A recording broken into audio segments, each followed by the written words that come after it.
right, everybody. Welcome to Across the Bar. Hi, Peter. Laura, how you doing? I'm good. One of the craziest stories right now is the jet from Qatar that our president seems fixated on receiving. Can you talk about this? This is not legal. I looked up emoluments. This is what that is, no? I thought the Attorney General signed off and said it was fine. But how is it not what's that word, emolument? Yeah, well, I mean, look, there's a lot of things to talk about in this transaction. I mean, specifically what you're talking about is like a gift to the president. Mm-hmm. And, I guess what they're trying to do is claim that this is really a gift to the foundation and the presidential library. And that's why he's, not only going to use it and use our tax money to, improve it and maintain it and run it, but then just take it when he's out of office. And yeah, that strikes a lot of people the wrong way. And, there's been a lot of stories about grift and potential payoffs to the president, most of them involving crypto. And I think those kind of stories are hard for people to fully understand because most people still don't understand crypto. This is a plane. This is a gift. People understand planes. They understand gifts. Most people work in workplaces where they have gift policies. Yeah. And people could think of gifts they had to turn down because of their corporate policies. And here's the president taking a $400 million plane from Qatar, of all places. He really seems set on it. Forbes did a story about his ongoing fixation with planes. You can see that is part of his, the Donald gold toilet lifestyle. It is a status symbol for those people. Yes. Yes, those people. How is this different than the French giving us the Statue of Liberty? Well, no, I guess if the president were to take the Statue of Liberty to Mar-a-Lago and put it in a lagoon, then maybe it would be the same. But, last I checked, that didn't happen. Grover Cleveland did not do that. Used to gift things like the Statue of Liberty or the cherry blossoms in DC were a gift from Japan, weren't they? Yes, of course. But this is directly to the president. And this is something that the president intends to use personally. So he's taking it with him. He's not, keeping it for the country's use. And also the source of the gift is also very troubling. While certainly we do have, arrangements with Qatar to host a military base. Arrangements with Hamas. Yeah, exactly. Yeah. They're funders of terrorism and, bad in a lot of ways. So great friends. Yeah. Okay. Let's just bring it into the real world. I've worked places that have had corporate gift policies. I've worked places that haven't. I will say, people who work for Congress have some of the strictest rules about what gifts they, yes. Anytime I've done an event where people that worked on the Hill were coming, there are so many rules.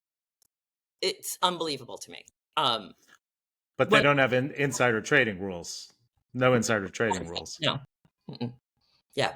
Well, I think we'll stay tuned on that. But when I was in journalism, some places had rules about gifts and some places didn't. And so you'd see an editor-in-chief getting a Chanel bag and then being like, we love Chanel.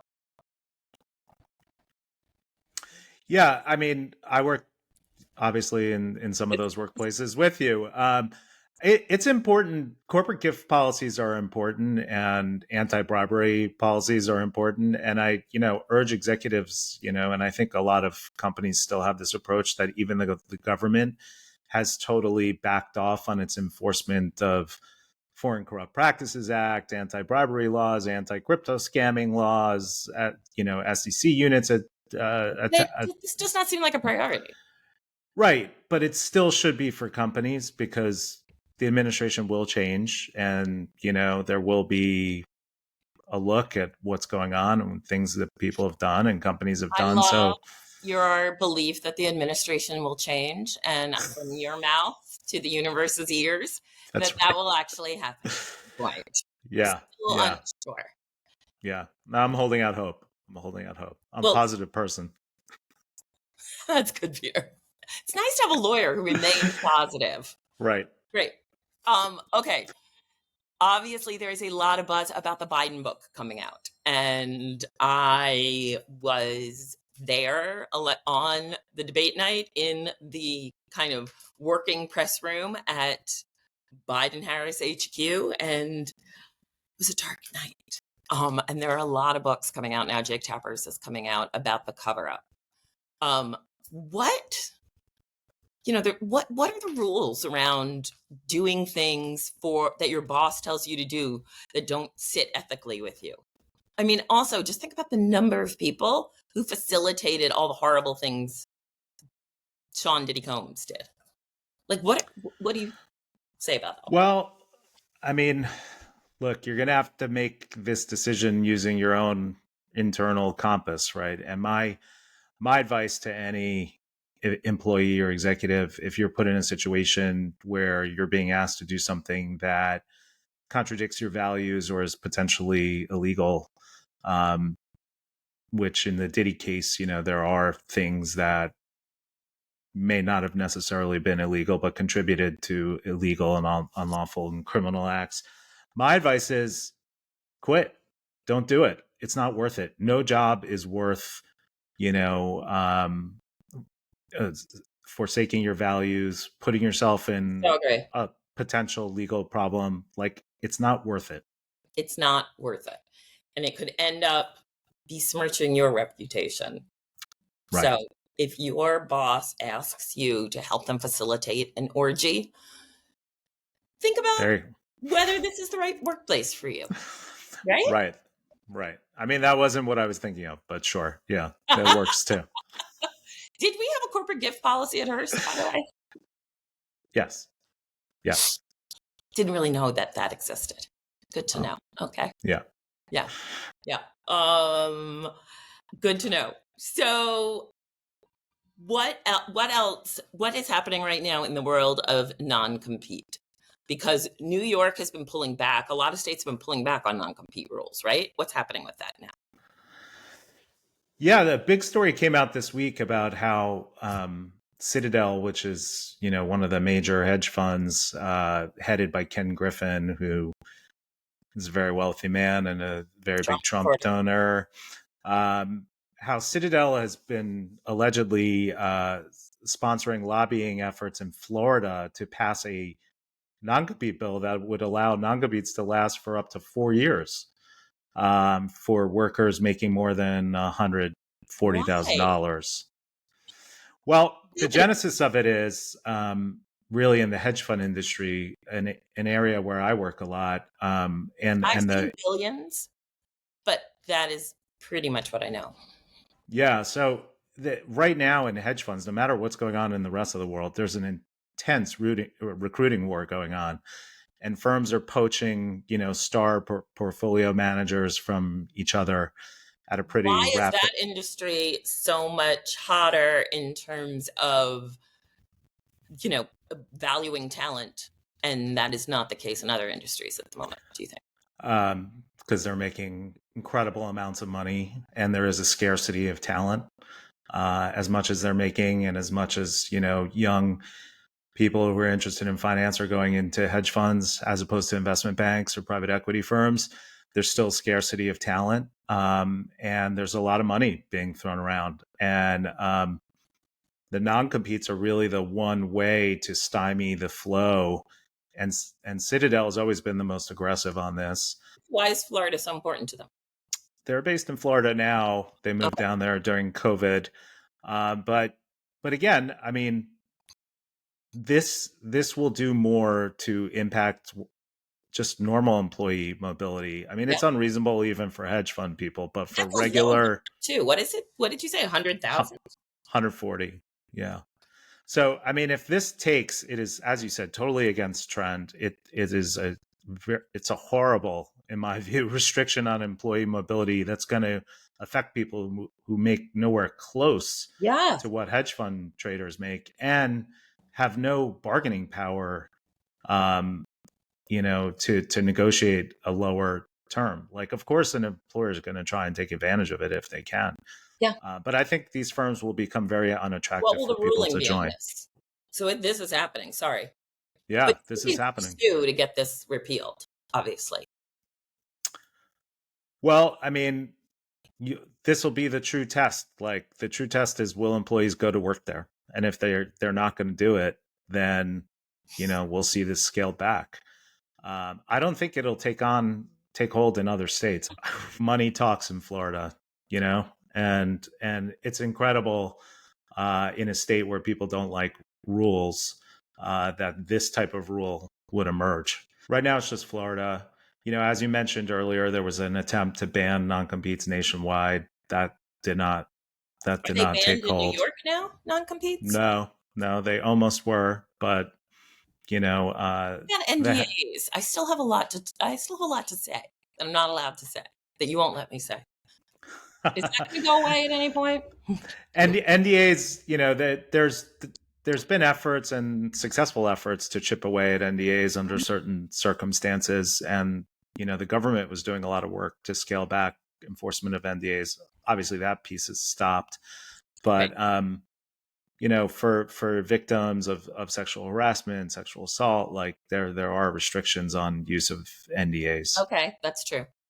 Okay, but not just if you're like, but it's a really good story. Yeah, I mean, you know, the key with NDAs and non-disparagements, and like, let's say you quit a job and your boss comes to you and says, "Okay, you're quitting. I'm not giving you severance, but I'd like you to sign this non-disparagement or NDA." You don't have to sign that unless they're giving you something. Oh, totally. Which, Yeah. so that's a key thing people should remember is you need consideration to enforce those. You can't just have a non-disparagement without giving the employee something for it. So people Now, think about whether it's worth it to them to right, get the money. exactly, and to executives, and I represent a lot of executives in their employment agreements. One thing we've been seeing, over the last like 2 years or so, is that companies are putting NDAs in the employment agreements up front to cover them, so that they don't have to, pay anyone on the back end to Are get you them. having luck getting those out of the employment contract? We don't get them out, but we usually make them mutual. There's more power to make them mutual at that point, and Okay. so we leverage You did that. that for me with one of them. That worked. So Great lawyer you had. Great lawyer. I'm such a good lawyer. So tell me, we just both read this article in the Wall Street Journal about how in the age of AI, many bosses, other than those in Citadel in Florida, are feeling that talent is not the be all and end all anymore. Are you seeing that as a shift? That is talent losing its negotiating position in the age of AI? Well, there's a lot of things happening. I don't think this is just an AI consequence. I think Okay. certainly what's happening with the government is like a major issue, that some employers are using as cover to take back control. I think the article, which was in the Wall Street Journal, was really interesting. I mean, it cited some examples of like language that executives are using towards their employees that maybe isn't so friendly, and reflects how the dynamic is changing. Like And what? I agree. You remember? Yeah, like, I think the CEO of Skims Yeah. told the employees that, work life balance is their problem, not hers. Jamie Dimon makes comments every other week about people coming into the office, and how much he hates I remote thought that, work. someday I might want Citibank to hire me for something, but that, like, yeah, you can work at home on Saturdays and Sundays. That's what I do. Oh, I did think we had moved away from that a little bit, but no. Yeah, I mean, look, we're seeing employers don't like being told what to do and how to run their businesses, okay? And they didn't like it during COVID when the They know they government. get a stock bump off and if they do a big layoff, right? Yeah, I mean, they don't like the government telling them what to do. They don't like employees telling them what to do. Okay, so they're trying to wrestle back power and find the right balance. Hmm. Now, sometimes it works, sometimes it doesn't. Starbucks announced a new dress code policy this week, and this morning, as we're taping, you know, employees at 50 stores have walked off the job. Now, are they going to quit their jobs over What is the over a dress dress code? code? Is it like just like you have to wear shoes, or is it like you have to wear a tie? Yeah, I hope they're wearing shoes. Um, no, I think it's like you have to wear a black T-shirt and dark pants or something like that. I mean, it's nothing crazy, and they're giving you 2 free Starbucks shirts. But A friend of mine left the company that we left Hearst and to work at another magazine company for a magazine for very young progressive people. And when someone in her team came in with a shirt that showed full underboob, like a half shirt that did not cover her boobs, she like sat the girl down and was like, I'm not sure if this is appropriate for the workplace. right, Then my friend got called into her boss and was told she had slut shamed the girl. And we don't do that here. So wow, that was about 10 years ago, but 10 years ago, that's way ahead of trend. maybe 8 years ago. But Uh-huh. this, everything had so been moving towards like, don't tell people what to wear, their personal expression. And it's all going back. Huh. Well, look, the Starbucks thing is, I think, maybe a one-off because they're having union issues and they've had that for a while. And while it's totally fine for an employer to have a dress code that's not, discriminatory against anybody, in a union environment, having a dress code is something you have to negotiate with the union. So there's that nuance there for Starbucks. But for Yeah. the magazine, they can have a dress code, and typically, it's almost summertime. Like, this is the time where you see the memos come out from managers saying like, hey, it's summer, you could be a little more casual, but no flip-flops, no shorts, no, Well, whatever you said, under boob, intern, whatever, none of that. summer interns, you would always have to tell that too. Like, Yeah, and look, if you're a summer intern, you should not be questioning, really any policy, and you should dress professionally, and you're there to learn and to potentially get a job, not like, be fashionable. Like, just you don't want to cause problems as a summer intern. you do need to be a little bit fashionable, though, some places, depending on what you're trying to show. If you're trying to become a fashion Sure. assistant, be fashionable, but cover your belly in Yeah. the workplace. I think it's a good rule of thumb, unless you are a diving instructor, Hmm. Oh, Okay. okay. Good one. Good example. Thanks. Okay. Let's do heroes and zeros. I could start with a hero, and I'd say, this week we're in the midst of, college graduation season. I have one myself, and I would say, like, kudos to these graduates who are entering the workforce and who've endured 4 very difficult years. In most cases, they started right after COVID. Mm-hmm. They, went through normalization and then got hit with protests and disruptions, that a majority of them did not participate in or tolerate.